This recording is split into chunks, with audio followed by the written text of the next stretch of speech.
নমস্কার, বৈশাখীর হেসেলে সব্বাইকে স্বাগত। আজ শনিবার, আজ আমাদের নিরামিষ।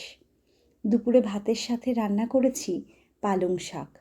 পালং শাক বাছতে একটু সময় লাগে ঠিকই, কিন্তু ভালো করে না বেছে শিরা না ফেলে শাক রান্না করা যায় না, মানে ভালো হয় না।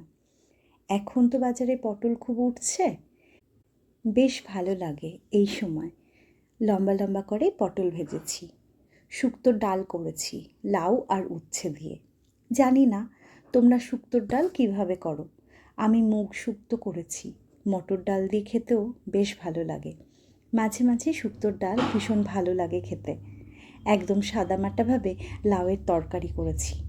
আমি 5 ফোড়ন, কাঁচা লঙ্কা ফোড়ন দিয়ে, লাউ দিয়ে সামান্য হলুদ, লবণ আর শেষে ধনেপাতা দিয়ে রান্নাটা করেছি। শেষ পাতে একটু তেল ঝালের তরকারি না হলে হয় বলো? তাই তো পটল আলুর তরকারিটা একটু রিচ করে করেছি।